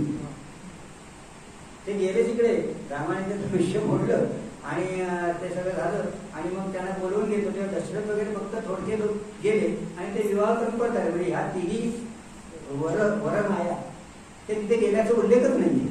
म्हणजे हे सीता आपण जे सगळे सिनेमामध्ये वगैरे जे बघतो ना सीता स्वयंवर असं भव्य झालं तसं कुठे उल्लेखच नाहीये त्याचा. हे वाल्मिकी रामायणामध्ये उगाच फापट पसार काही लावलेला नाही आणि त्यांना जे मुद्द्याचे आहेत एवढंच सांगायचा प्रयत्न केला आहे. तर ते हे लक्षात घेऊन आपण याच्याकडे अभ्यास केला पाहिजे की यातून नेमकं तर दशरथ आल्यावर कौशल्याला काय सांगतो की डोळ्याची पापणी जसं डोळ्याचं रक्षण करते तसं सासूने सुनेचं रक्षण करावं असं सांगितलं. दशरथ जेव्हा जनकाकडे जातो आणि तेव्हा तो असा बाहेर थांबतो आणि जनक म्हणतो अरे तुझा अयोध्यापती सर्व सत्ताधीश असलेला हा आता येत नाही आहे. तेव्हा दशरथ त्याला असं सांगतो की जो देणारा असतो त्याचं स्थान उच्च असतं, जो घेणारा असतो त्याचं स्थान खाली असतं. आपण म्हणतो ना आपल्या ते सुभाषित पण आहे की स्थितीरुच्च ही पयोधीना मधस्थिती म्हणजे गौरव प्राप्त ते दानात नंतर वित्तस्य संशया म्हणजे हा संचयात वित्तस्य संचया म्हणजे केवळ धनाचा संचय करणाऱ्यांना गौरव प्राप्त होत नाही तर जो धनाचं दान करतो त्याला तो म्हणून जे जगत आणि देणारे जे ढग आहेत शेवटी आपण कन्येलाच देत असतो अनेकदा. पण मग असे काहीतरी विकृत अर्थ काढून कुठेतरी याचं म्हणजे बुद्धीत भेद निर्माण करण्याचा जो प्रयत्न केला जातो त्याच्याबद्दल आपण सावध राहिलं पाहिजे. तर तेव्हा दशरथ हे संस्कार आहे हे सांगायचा प्रयत्न मी करतोय की दशरथ किंवा तुम्ही त्या धोब्याचं ऐकून रामाने असं केलं तर त्याने काय केलं त्याच्याबद्दल तुम्ही वाद झाला. परंतु त्याचा संस्कार काय आहे तर एखाद्या सामान्य नागरिकाचं एखाद्या धोब्याचं ऐकणं त्याची दखल एखादा सर्वसत्ताधीश राजा घेतोय ही त्यातलं महत्वाची गोष्ट आहे.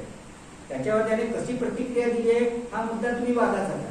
पण त्याची दखल घेणं आज आपल्याकडे तुम्ही लोकशाही म्हणतो आपण लोकसत्ता आपण राजे स्वतःला म्हणतो आपल्या म्हणण्याची दखल कोणी घेतो का राज्य कारभारामध्ये.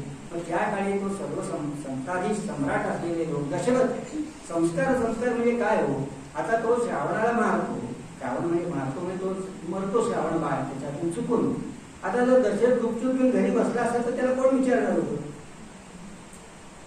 संस्कार काय तो स्वतः अपराधीपणाने त्याच्या आईवडिलांना जाऊन भेटला हे शिकणं महत्वाचं आहे. अशा तऱ्हेने कोणी आपल्याला वाल्मिकी रामायण सांगायचा प्रयत्न केलेला नाहीये. आपण त्याच्याकडे केवळ एक रंजक कथा म्हणून बघतो म्हणजे श्रावण बाळ त्याच्यातनं मेला त्याने त्याला शाप दिला आई वडिलांकडे गेला. पण तो आई वडिलांकडे गेला ही किती महत्वाची गोष्ट हे आपण सांगितलं पाहिजे असं मला वाटतं की आपण आपल्या हातून चूक झाली तर ते सांगायचं धाडस आपल्याला आहे का हा विचार केला पाहिजे. वाल्मिकी रामायणाचं आपल्याला शिकायचं असेल तर हे राम असेल दशरथ असेल हे चक्रवर्ती सम्राट होते सर्व सत्ताधीश होते यांना निदान त्यांच्या प्रजेतूनपणे विचारण्याची कोणाची ठाप नव्हती. असं असताना सुद्धा ते आत्मपरीक्षण करून आपले जे काही आपल्याकडनं अपराध झाला असेल त्याच्याबद्दल क्षमा मागणं त्याच्याबद्दल त्याची त्या दुसरा म्हणतोय त्याचं नीट ऐकून घेणं हा रामाचा संस्कार आहे. आणि हे रामायणात तेव्हा या दृष्टीने मी हे सगळं सांगायचा प्रयत्न करतोय. तेच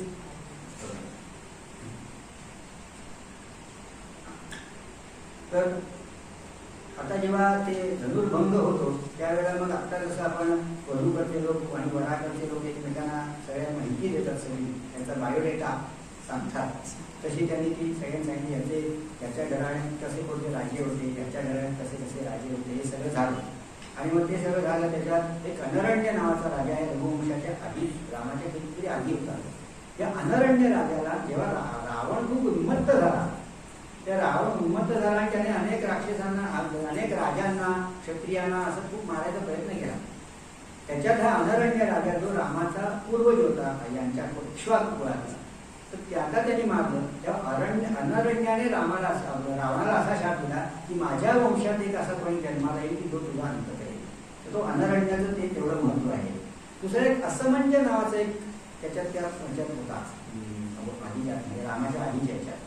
आणि जेव्हा तो असमंज राजा जो म्हणजे होता, तर कैकेयी जेव्हा रामाला वनात पाठवताना हे जे काही, कारण ह्या हुशार बाया असतात, ज्या दुष्टपणे ज्या बाया आता सगळ्या मालकांना जातात, ते हुशार पण असतात, बाया मुळात हुशारच असतात. तर त्यांनी असं तिने हे केलं की रामाला वनात पाठवायला तुम्हाला एवढं काही वाईट वाटतंय. म्हणजे तो तुमच्या घराण्यात पूर्वी असमंज नावाचा जो राजा होता त्याला पण त्याच्या वडिलांनी हाकलून दिलं होतं, मग तसं रामाला हाकला की तुम्ही, तुमचं काय तुमच्या घराण्याची रीतच आहे असं ती कैकेयी सांगते त्याला. तेव्हा तिथे जो सिद्धार्थ नावाचा जो मंत्री असतो तो कैकेयीला थांबवतो, म्हणतो तू हे दोन सारख्या गोष्टी नाही, ज्या कम्पॅरेबल गोष्टी नाही आहेत. असं म्हणजे राजाला काय सवय होती म्हणजे, का राजा नव्हता तो, राजापुत्र होता, तो त्या राज्यातल्या मुलांना उचलून नदीत टाकायचा आणि त्याचा आनंद तो घ्यायचा. आणि तो नदीत ती मेली मुलं उडून की याला आनंद व्हायचा. हे जेव्हा ते राजाला कळलं तेव्हा त्याने त्याला अर्धचंद्र दिला, म्हणजे अक्षरशः हाकलून दिले. म्हणून त्याला हाकलायचं, रामामध्ये असा काय दोष आहे की तू असं करतेस. नंतर त्याचे संवाद इतके आजच्या काळाला हे आहेत ना की आपल्याला वाटतं स्त्रियांना दुय्यम स्थान होतं, स्त्रियांना असं काही नव्हतं. जेव्हा कैकेयीने रामाला द्यायचा आग्रह केला, वसिष्ठांनी असं सांगितलंय की तू जास्त आगाऊपणा करू नकोस, कैकेयीला असं सांगितलंय जरी राम गेला वनात तरी सीता त्या सिंहासनावर बसून राज्य करू शकेल, असं ठणकावता येतं तिला. म्हणजे सीता राज्य करू शकेल हा विचार मानणं हे पण महत्वाचं आहे ना. नाहीतर तुम्ही गृहीत धरून चालता की स्त्रियांना काहीच नव्हतं, तेव्हा अधिकारच नव्हते, स्त्रियांना काहीच मान सन्मान नव्हता. असं असताना मग ते ऋषी असं कसे म्हणाले असते. त्याच्यातनं आपल्याला बोध काय होतोय की स्त्रियांचाही, त्याचं कर्तृत्वही स्त्रियांचं तसंच होतं आणि त्याची योग्य ती जाण सगळ्या ऋषीमुनींना आणि सगळ्या सज्जनांना होती, हे त्यातनं सिद्ध होतं. नाही तर कोण म्हणेल सीता पण राज्य करेल म्हणून. तर हे जे बारीक साहित्यातले जे उल्लेख आहेत ना, ते उल्लेख करून त्याचं एक परिपोष किंवा त्याच्यात उत्तम तऱ्हेने लोकांपर्यंत मांडणं हा केवळ माझ्या वाल्मिकी रामायण कथेचा उद्देश आहे. तर ते असे तऱ्हेचे त्यांच्यात संवाद झालेले आहेत. म्हणजे आपण आता थेट स्वयंवरानंतर याच्यात आलेलो आहोत, म्हणजे वनवासात जाण्याच्या ह्याच्यात. तर वनवासात जाण्याचं काय केलं सांगतात, कैकेयीने त्या दशरथाच्या रथाचं चाक मोडलं, मग आपला हात तिथे लावला आणि असं काही नाही झालं. ही कैकेयी ही अश्वपती राजाची कन्या होती. अश्वपती म्हणजे ज्यांच्या घोड्यांवरती ज्यांचं विशेष प्रभुत्व असलेला, त्यामुळे ती उत्तम ड्रायव्हरी उत्तम करायची, सारथ्य उत्तम करायची. तेव्हा त्या युद्धामध्ये एका दशरथाच्या रथाचं जेव्हा चाक नादुरुस्त झालं तेव्हा तिने आपल्या सारथ्य कौशल्याने त्याला सुखरूप स्थळी आणलं. एवढंच आहे खरं ते. पण आपले लोक हे व्हॉट्सअपवाले किंवा इतर आपल्याला कोणी पुराण कथा सांगतात, त्या पुराण कथेत असं काही काही सांगतात की म्हणजे जी सीता रावणाने पळली ती खरी नव्हतीच, ती म्हणजे केवळ आध्यात्मिक काहीतरी एक होतं, तिचं रूप होतं, तिला नेलं, खरी सीता इथेच होती. असलं काही भाकड कथा वाल्मिकी रामायणात नाही. सरळ सीता नावाची व्यक्ती होती, मानवी व्यक्ती होती, तिला त्यांनी पळवलं वगैरे असे सगळे पूर्णपणे जमिनीवर असलेले उल्लेख आहेत. कुठेही त्याच्यात असे अतिमानवी किंवा असे आपल्याला आत्ताच्या काळात न पटणारे असे उल्लेख त्याच्यात नाही आहेत. ती कधी थांबायचं ते सांगा माझी. तर 10 मिनिटांनी सांगायचं. तर या हे सांगताना मला एक दुसरा विषय जो मला आता मी आजचा जर तुम्हाला कंटाळा आला नसला आणि उद्या जर आला तर तुम्हाला काय सांगणार आहे ते सांगतो की रामराज्य का म्हणायचं. आपण रामराज्य असं म्हणतो, पण रामाचं प्रशासन नेमकं काय होतं याच्याबद्दल कधी आपल्याला कोणी सांगितलं नाही.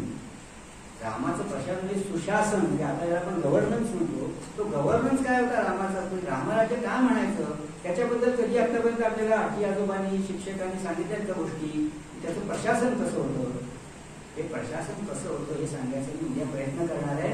कारण ते अत्यंत म्हणजे रामायणाचा गाभा तोच आहे.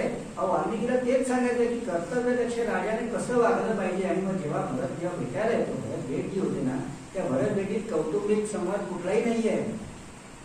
राम म्हणजे दशरथाचं निधन झालं हे विचारण्याआधीच भरताला जे तो दमात घेतो एकदम आणि असे त्याच्यावरती प्रश्नांचा भडीमार करतो, ते सगळे प्रशासनाविषयीचे प्रश्न आहेत.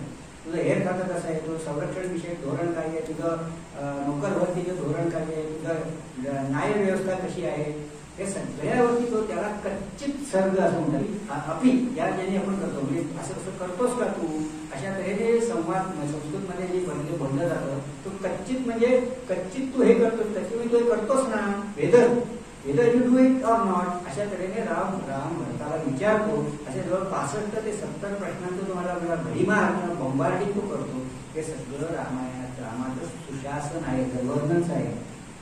हेच उद्या मी तुम्हाला सांगायला प्रयत्न करणार आहे. आता मी थांबत नाही, तुम्हाला एक 10 मिनिटं दिलेली, परंतु आणि तसंच जेव्हा भरत येतो ना आणि जेव्हा राम वनात गेले हे कळतं तेव्हा तो इतका उद्विग्न होतो. अरे रामाने असा अपराध तरी काय केला की ज्याकडे वनात पाठवणे मोठी शिक्षा होती. तर तो म्हणतो असं काय केलंय भरताने आपलं रामाने, आणि म्हणून त्याला म्हणतो त्याने असं केलं का तसं केलं का असं तो विचारतो कैकेयीला. असं काही केलं म्हणून रामाला मी वनात पाठवलं का. त्याच्यात आपल्याला जे सर्वसाधारणपणे आपल्याला जी नावं माहिती आहेत, त्यांनी ब्राह्मणाची हत्या केली का, त्यांनी परस्त्री गमन केलं का, हे सगळं झालंय. पण शेवटी एक प्रश्न विचारतो भरत, त्याने लोकांकडनं कर गोळा करून लोकांना त्याच्याबद्दल काहीच पुरेसं दिलं नाही, त्याला आपण वर्च म्हणतो ते दिलं नाही, असं काही पाप त्याने केलं का. म्हणजे यातनं अप्रत्यक्षपणे काय सांगायचं की कर संग्रहण करताना त्या राज्यकर्त्याची जी जबाबदारी आहे, त्याचं जे दायित्व आहे की त्याने प्रजेसाठी करावं काहीतरी, नाहीतर तुम्हाला वनात जायला लागेल, हा अप्रत्यक्षपणे तो संदेश आहे. या दृष्टीने त्याच्याकडे आपण बघू शकलो पाहिजे. आता केवळ आपण तुम्ही परीक्षेत विचारलेला प्रश्न म्हणून तुम्ही त्याच्याकडे घ्याल, भरताने कैकेयीला कोणते प्रश्न विचारले असं जर तुम्हाला प्रश्न विचारले परीक्षेत आणि तुम्ही केवळ असं घ्याल पण ते प्रश्न का विचारले, त्याच्यातून सांगायचंय काय तर रामाचं प्रशासनाविषयीचे किंवा वाल्मिकीचे प्रशासनाविषयीचे जे दृष्टिकोन आहेत ते त्यातनं व्यक्त होतात किंवा स्पष्ट होतात. त्याचं आकलन आपल्याला झालं पाहिजे, याची जाण आपल्याला झाली पाहिजे. आणि त्याच्यामुळे हे सगळं त्यांचा विवाह झाला, ते सगळे परत आले. त्याच्यानंतर तो परशुरामाचा एक प्रसंग आहे. त्या परशुरामाच्या प्रसंगामध्ये सुद्धा तो परशुराम राम त्याला आपल्या शांततेने आणि आपल्या एका विशिष्ट परिपक्व बुद्धीने परशुरामाला जिंकतो. परशुरामाला जिंकतो. राम आणि परशुराम एकच, दोन्ही विष्णूचे अवतार आहे. फक्त ह्याच्यातली प्रतिकात्मकता ही आहे की जेव्हा परशुरामाला हे कळतं की हा फक्त भगवान विष्णूचाच हा पुढचा अवतार आहे असं जेव्हा परशुरामाला कळतं, त्या परशुराम मग त्या जे वैष्णव आपलं जे धनुष्य ते त्याला देतो आणि याच्याकडनं वैष्णवी शक्ती जी आहे ती अशा तऱ्हेने एकाकडून दुसरीकडे त्यात ट्रान्समिट झाली, संक्रमित झाली, असा त्यातनं प्रतिकात्मकता आहे. आणि मग त्यावेळेला राम म्हणतो की आता धनुष्याला बाण तर लावलेला आहे, बाण लावलेला असल्यामुळे मी त्याचा काहीतरी त्याचा उपयोग केला का पुन्हा भात्यात नाही यायचा. पूर्वी जे खरे क्षत्रिय होते ते एकदा शस्त्र काढलं ज्ञानात की त्याचा उपयोग केला परत नाही करायचा. तुम्ही जर ऐतिहासिक नाटक बघितलं तर कुठेही एकदा कोणी तलवार काढली की तर ते कोणाला मारली नाही तर आपल्या बोटातलं रक्त बाहेर काढायचं आणि मग ती तलवार ज्ञान करायची. ती तलवार अशी निश्चित पुन्हा ज्ञान नाही करायची. तसं रामायण सांगितलं तर मी एकदा बाण जोडलेला आहे, आता मी काय करू हे सांगा. तुम्ही जो बनवलेला जो लोक आहे विशिष्ट पुंज लोक काय त्याचा मी विध्वंस करू तर तुमची जी सर्वत्र गमनाची शक्ती आहे त्याचा नाश करू. परशुराम जे उत्तर देतो ना तेही उद्बोधक आहे, ते महत्वाचं आहे. तो केवळ त्यातला परीक्षेचा प्रश्न असेल तर बघू नका, त्यातला बोध काय आहे. परशुराम असं सांगतात त्याला की मी जेव्हा हे कश्यपाला ही सगळी भूमी दिली आणि मी जेव्हा माझ्या पुण्यलोकात गेलो माहिती तिथे गेलो तर तिथे जाताना मी त्याला असं सांगितलं मी इथे कधीही येताना मी इथे रात्रीचा मुक्काम करणार नाही. मी आलो तरी थोडा वेळ येईन आणि जाईन, म्हणजे मी ते ओव्हरनाईट स्टे कधीही करणार नाही असं मी वचन दिलेलं आहे त्याला. त्याच्यामुळे माझी जी गमनशक्ती आहे तिचा तू नाश नको करू, नाही तर मला इथं जाता नाही येणार. म्हणजे त्याची जी वचनप्रियता आहे ती किती छोट्या एखाद्या अशा गोष्टींसमोर केवढी मोठी वचनप्रियता त्याच्या लक्षात तुमच्या की जे स्वतः निर्माण केलेला मोठा लोक आहे तो नाश झाला तरी चालेल, पण मी जे वचन दिलेलं आहे कश्यपाला की मी ते रात्रीचं राहणार नाही, ते मात्र मला ते वचन पाळता आलं पाहिजे. त्याच्यामुळे माझी गमनाची शक्ती घालून बसेल. हा त्यातला दोष आहे. राम आणि परशुरामाच्या संवादानं केवळ रामाने परशुरामाला त्याच्यावर विजय असा ना, विजय मिळवणं हा त्याचा उद्देशच नाही. पण ते एकच आहे, तो परशुराम आणि राम एकच आहे. कोण कोणाला विजय मिळवणार? तेव्हा प्रश्न आहे की तुमच्या ही जी वृत्ती आहे त्या वृत्तीचा कसा विजय झाला पाहिजे. या तुमच्यात काहीशा अहंकार असेल किंवा काहीसा तुम्हाला जो उन्माद आला असेल आपल्या पराक्रमाचा असेल किंवा असा, तर त्यातनं तुम्ही शांततेने दुसऱ्यावरती विजय मिळवू शकता. विनिंग न येते, कॉन्करिंग नाही, विन ओव्हर म्हणजे त्याच्यावरती आपण विजय मिळवणं असं आहे. त्याचा पराभव करणं हा त्याचा उद्देश नाही. परशुरामाचा पराभव करणं हा उद्देश नाही, तर त्याच्यावरची म्हणजे त्याच्या ज्या प्रवृत्ती आहेत त्या प्रवृत्तींवर विजय मिळवण्याचा हा रामाचा प्रयत्न आहे. हे प्रतिकात्मकता त्याची आहे. तर होतो तर रामायण धनुष्य मग कसं त्याचं ते धनुष्य कसं कुठल्या परंपरेने जनकाकडे आले वगैरे याचं सगळ्याचं सविस्तर वर्णन आहे. आणि नंतर मग आता याचा जो प्रसंग आहे म्हणजे काही जेव्हा रामाला करते वनात जायला सांगते, तर रामाचं जो परिपक्व बुद्धी आहे ते संस्कार खरे आहे, ते आपण लक्षात दिली पाहिजे. म्हणजे तो राम म्हणतो मला जर फक्त मी वनात जा आणि भरताला राजाकडे एवढं शुद्ध गोष्टी तुला पाहिजे ना, तर त्याच्याकडे तू महाराजांना एवढा त्रास कशाला दिलास? मला नुसतं तू असं अप्रत्यक्षपणे नुसतं सूचित केलं असतं तरी मी गेलो असतो. किती बघा की ज्याच्या अभिषेकाची तयारी झालेली आहे, राज्याभिषेकाची पूर्ण तयारी झाली, आता तो जायचंय सिंहासनाच्या या प्रक्रियेमध्ये, असं असताना त्याला असं सांगितल्यावर आपली काय प्रतिक्रिया होईल? आपल्याला जर असं कोणता मोठा सन्मान मिळणार आहे अशा त्यांनी आपल्याला कोणते सांगितलं नाही तुम्ही कॅन्सल झाले तर काय होईल आपलं? ते त्याला काही प्राण त्याची हे नाहीये. तो म्हणतो एवढी क्षुल्लक गोष्ट आहे ही, क्षुल्लक गोष्टीसाठी त्याला म्हणायचं स्वयमेव मृगे करता. सिंहाला कोणी मुद्दाम राज्याभिषेक करत नाही. त्याचं वागणं, त्याचं स्वभाव, त्याचं वृत्ती, त्याची व्यक्तित्व हेच राजाच असतो. तो मुळातच त्याचा अभिषेक करावाच लागत नाही. त्याला म्हणायचं स्वयमेव मृगे करता. तो सिंहाच्या प्रती कोणी अभिषेक राज्याभिषेक करत नाही ना राजा म्हणून मनाचा, तसं रामाचं आहे हे आपल्याला समजून घेतलं पाहिजे. तर ते तो संवाद एकदा सांगतो, मग आपण आमचं सांगतो. तर काही म्हणते ते तुम्हाला कशाला एवढं वाटायला पाहिजे, ते असं म्हणजे राजा पण तुमच्या घरात अशी परंपरा आहे, तो मी तुम्हाला संवाद सांगितला. मग तो एक त्यातला सांगतो तिला कैकेयीला की तुझा हा जो हट्टीपणा आहे तो म्हणतो, दशरथ म्हणतो अगं माझे प्राण जातील याच्यात. तो म्हणतो मला काही फरक नाही पडत असं कैकेयी म्हणतो. तुम्ही जगा नाही तर मला काही फरक नाही, माझे जे हट्ट आहेत ते मी पूर्ण करणार. तेव्हा तिला तो लेखन सांगतो की सर्वसाधारणपणे स्त्रिया ज्या आपल्या आईसारख्या असतात त्यांचा स्वभाव ते करतात आणि पुरुष असतात ते आपल्या वडिलांसारखे असा तो एक उल्लेख करतो, त्याचं महत्व नाही येतात. पुढे असं सांगतो की तुझी आई असंच वागली, तुझ्या वडिलांना म्हणजे अश्वपतींना एका साधूने असं एक वरदान दिलं होतं की त्यांना पशुपक्ष्यांची भाषा करायची. आणि म्हणून ते एकदा घरी आपल्या शयनगृहात बसलेले असताना बाहेर त्यांच्या दोन पक्ष्यांचे जे काही संवाद चाललेला होता तो त्यांनी ऐकला आणि त्यांना हसायला. त्याच वेळेला त्यांची पत्नी म्हणजे कैकेयीची आई त्या शयनगृहात आली आणि ते पती आपला हसतोय हे पाहून तिला राग आला. त्यामुळे तुम्ही का हसताय? मलाच हसताय तुम्ही. माझं नाही, तुला नाही हसत आहे मी. पण त्या साधूने त्यांना असं पण दिलेलं होतं की हे जर तू सांगितलंच कोणाला की तुला पशुपक्ष्यांची भाषा करते तर त्या क्षणी तुला म्हणते. त्याला माहिती तो म्हणतो आता नाही ग, मला असं ते जुनं काहीतरी आठवलं म्हणून मी हसतोय. त्यामुळे नाही मला सांगितलीच पाहिजे. आता म्हणतो मी तुला सांगितलं तर माझा लगेच मृत्यू आहे. म्हणजे मृत्यू नाही, मला काही फरक नाही पडत आहे, मला तुम्ही का असणार हे पाहिजे. तर स्त्रियांनो असं हट्ट करताना तुम्ही लक्षात घ्या काय करायचं. सगळ्यांना पण आहे आणि आपल्या पुरुष हा शब्दाचा अर्थ त्याच्यामध्ये स्त्री पण येते बरं का. म्हणजे त्याचं व्युत्पत्ती काय ते तुम्हाला या कल्पना ते सांगतील प्राचार्य संस्कृतच्या, परंतु त्या माझ्या संस्कृतचा तेवढा अधिकार नाही सांगायचा. परंतु पुरुष या शब्दामध्ये स्त्रीचा पण उल्लेख आहे, स्त्रीचा समावेश आहे हे लक्षात घ्या.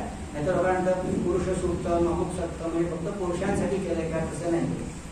आपल्या देहामध्ये जो वास करतो त्या अर्थाने पुरुष असं ते आहे. पण ते नंतर मी रघुपती यांच्याकडे समजून घ्या, ते परीक्षेत विचारणार. तर त्या पुरुष हा जो आहे त्या पुरुषाला हा तर तो म्हणतो की माझा मृत्यू आहे. त्या कैकेयी असं सांगते, कैकेयीची आई सांगते तुम्ही जगा नाही तर मला काही फरक पडत नाही, तुम्ही मला ते सांगा. तेव्हा तो तिला हाकलून घेतो आहे. तर तेव्हा एक लोक सांगतो तुम्ही तर कैकेयीला पण हाकून दिलं पाहिजे ना खरं असं सांगते ती. पण राम कधीही कैकेयीला दोष देत नाही. माय कैकेयीना दोषी नसे दोषी जात काय राजत्याग कानन यात्रा सर्व कर्म जात खेळ चालला असे माझ्या पूर्व संचिताचा असं तो त्या नैवेद्यात मुख्य भरतामध्ये म्हणतो. तो राम हा पुढे पुढे मग भरतभेट कशी होते तेव्हा ते जेव्हा त्याच्या सगळ्यांच्या डोळ्यातून पाणी येतं की रामाला वनात जायला लागतं आणि तेव्हा ही सीता जी आहे तिला वल्कल नेसायची काही कधी सवय नसते. रामाला ती असते कारण का तो गुरुकुळात आश्रमात राहून आलेला असतो ना त्यामुळे तो मुनिवेश धारण करण्याची त्याला तशी प्रॅक्टिस असते. तर तो सीतेला काही नसते. मग ते सीतेला जी कैकेयी आणि ती मंथरा ते तिला वल्कल वगैरे तिला नेसायला शिकवतात. जर नसली तेव्हा दशरथ राजा आणि वसिष्ठांच्या डोळ्यातही पाणी आलं असे त्याचा उल्लेख आहे. आणि ते असं म्हणतात तेव्हा दशरथ म्हणतो की ही राजवधू आहे पुत्रवधू आहे राज्य घराण्यातली पुत्रवधू आहे ही सालंकृत तिथे सगळे कपडे लत्ते घेऊनच वनात जाणार आहे ती दरिद्र्याचं. कारण तुझा वरदान काय आहे फक्त रामाला वनवास आहे तिला वनवास असं तू काही म्हटलेलं नाहीयेस. आणि म्हणून तिला मग बघा मग तिच्या एवढ्या सामान पेट्या वाढल्या असतील सगळं 14 वर्ष पुढे सगळे तिची वस्त्र आणि अलंकार याच्यामध्ये बिचाऱ्या राम आणि लक्ष्मणाने किती सामान वाहून द्यायला लागले असेल तुम्ही विचार करा. तर ते त्यांनी केलं. आणि म्हणून जेव्हा तुम्हाला वाटतं ना जेव्हा तो रावण जेव्हा त्यांचं अपहरण करत असतो तेव्हा ते ती दागिने खाली टाकते ना त्या वानरांना मिळावे म्हणून आपल्या मनात असा प्रश्न आला पाहिजे अरे वनात गेले असल्याच्याकडे दागिने आले कुठे एवढे त्याचं त्यांनी संयुक्तिक त्याची दिलेली आहे म्हणजे सगळं लॉजिकल आहे. आणि म्हणून ते वास्तववादी असण्याचा खूप संभव आहे. कारण याच्यात कुठेही अतिमानवी त्याचे सुपर ह्युमन त्याची अद्भुत चमत्कारी लीला असं असलेलं कुठेही वर्णन नसल्यामुळे आणि हे जे संस्कार आहेत रामाचे जे गुण आहेत हे सगळ्यांचा परिपोष आपल्यामध्ये व्हायला पाहिजे. त्या भूमिकेतून वाल्मिकींनी हे सगळं लिहिलेलं आहे. ते सतत मी सांगायचा प्रयत्न ज्याला हॅमरिंग म्हणतात तसं करते. पराक्रम हा महत्व नाही तर तुमच्या सत्याला कोणी विचारत नाही. तुम्ही जर पराक्रमी नसाल तर तुमच्या सत्याला कोण विचारतो तुमच्या अहिंसेला कोण विचारतोय. त्यामुळे अहिंसा सत्य हे कधी सगळं प्रभावी आहे तुम्ही पराक्रमी असलात तर आहे.